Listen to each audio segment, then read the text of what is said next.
Show off ছোট লোকের প্রমাণ দেয়। মানুষের প্রকৃত পরিচয় তার অর্থ, পোশাক বা বাহ্যিক চাকচিক্যে নয়, বরং তার চিন্তা, ব্যবহার ও ব্যক্তিত্বে প্রতিফলিত হয়। আধুনিক সমাজে অনেকেই নিজের অবস্থান বা মর্যাদা প্রমাণ করার জন্য অযথা প্রদর্শন বা শো অফকে জীবনের গুরুত্বপূর্ণ অংশ বানিয়ে ফেলেছে। সামাজিক যোগাযোগ মাধ্যমের যুগে এই প্রবণতা আরও দৃশ্যমান হয়েছে, যেখানে মানুষ বাস্তব সুখের চেয়ে প্রদর্শিত সুখকে বেশি গুরুত্ব দিচ্ছে। কিন্তু সমাজবিজ্ঞান ও মনোবিজ্ঞানের গবেষণা বলছে, অতিরিক্ত শো অফ আসলে আত্মবিশ্বাসের প্রকাশ নয়, বরং ভিতরের অনিরাপত্তা ও স্বীকৃতি পাওয়ার তীব্র আকাঙ্ক্ষার প্রতিফলন। যে ব্যক্তি সত্যিকারের অর্থে আত্মমর্যাদাবান, তাকে নিজের অবস্থান বোঝাতে অতিরিক্ত প্রচারণার প্রয়োজন হয় না। নীরব ব্যক্তিত্ব সবসময় বেশি শক্তিশালী হয়, আর কৃত্রিম প্রদর্শন মানুষকে সাময়িক আলোচনায় আনলেও স্থায়ী সম্মান এনে দিতে পারে না। তাই অনেক চিন্তাবিদ মনে করেন, শো অফ ভদ্রতার নয়, বরং ছোট মানসিকতার ইঙ্গিত বহন করে। শো অফের মনস্তাত্ত্বিক ও সামাজিক বিশ্লেষণ। মনোবিজ্ঞানীরা দীর্ঘদিন ধরে লক্ষ্য করেছেন যে আত্মসম্মান কম থাকা মানুষ নিজের মূল্য বাড়ানোর জন্য বাহ্যিক জিনিসের ওপর নির্ভর করে। গবেষণায় দেখা যায়, যাদের আত্মবিশ্বাস দৃঢ়, তারা নিজের সাফল্য নিয়ে কম প্রচার করে, কিন্তু যাদের আত্মপরিচয় দুর্বল, তারা বিলাসিতা ও সম্পদ প্রদর্শনের মাধ্যমে সামাজিক স্বীকৃতি অর্জনের চেষ্টা করে। অর্থনীতিবিদ থরস্টেন ফেবলেন তার বিখ্যাত কনজিউমারি কনজাম্পশন তত্ত্বে দেখিয়েছেন, অনেক মানুষ প্রয়োজনের জন্য নয়, বরং অন্যদের প্রভাবিত করার জন্য ব্যয় করে।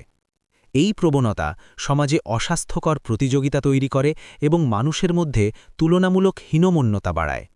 শো অফ মানুষকে সাময়িক প্রশংসা এনে দিলেও ধীরে ধীরে সম্পর্কের আন্তরিকতা কমিয়ে দেয়।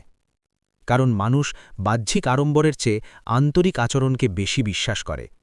ফলে অতিরিক্ত প্রদর্শন সামাজিক দূরত্ব সৃষ্টি করে এবং ব্যক্তিত্বের দুর্বলতা প্রকাশ করে। ব্যক্তিত্ব, মূল্যবোধ ও বাস্তব জীবনের প্রভাব। ইতিহাস ও সমাজ বিশ্লেষণ করলে দেখা যায়, সত্যিকারের মহান মানুষরা কখনো নিজেদের বড় করে দেখানোর চেষ্টা করেননি। বিনয় ও সংযম সব যুগেই সম্মান অর্জনের প্রধান গুণ হিসেবে বিবেচিত হয়েছে। সামাজিক গবেষণায় প্রমাণ পাওয়া গেছে যে বিনয়ী মানুষ দীর্ঘস্থায়ী সম্পর্ক গড়ে তুলতে সক্ষম হয়, কারণ তাদের আচরণে বিশ্বাসযোগ্যতা থাকে। বিপরীতে যারা সবসময় নিজের সাফল্য, সম্পদ বা জীবনযাপন প্রদর্শনে ব্যস্ত থাকে, তারা ধীরে ধীরে মানুষের কাছে বিরক্তিকর হয়ে ওঠে। সামাজিক যোগাযোগ মাধ্যমে অতিরিক্ত শো অফ নতুন প্রজন্মের মধ্যে মানসিক চাপ ও তুলনামূলক অসন্তোষ বাড়াচ্ছে বলেও বিভিন্ন গবেষণায় উঠে এসেছে। এতে বাস্তব সুখের পরিবর্তে কৃত্রিম জীবনধারা গুরুত্ব পায় এবং মানুষ নিজের প্রকৃত সত্তা হারাতে শুরু করে। তাই ব্যক্তিত্বের প্রকৃত সৌন্দর্য প্রকাশ পায় সরলতায়, আত্মমর্যাদায় ও মানবিক আচরণে, প্রদর্শনে নয়। শো অফ কখনোই মানুষের প্রকৃত মর্যাদা প্রতিষ্ঠা করতে পারে না, বরং তা অনেক সময় ব্যক্তিত্বের অপরিপক্কতা প্রকাশ করে। সত্যিকারের বড় মানুষ নিজের মূল্য নিজেই ধারণ করে, তাকে দেখিয়ে দিতে হয় না। বাহ্যিক চাকচিক্য মানুষকে কিছু সময়ের জন্য আলোচনায় আনতে পারে, কিন্তু বিনয়ই দীর্ঘস্থায়ী সম্মান এনে দেয়। যে ব্যক্তি নিজেকে বড় প্রমাণ করতে ব্যস্ত, সে আসলে নিজের ভিতরের শূন্যতাকেই প্রকাশ করে। সমাজে গ্রহণযোগ্য হতে হলে প্রদর্শন নয়, চরিত্র, সততা ও মানবিকতা প্রয়োজন।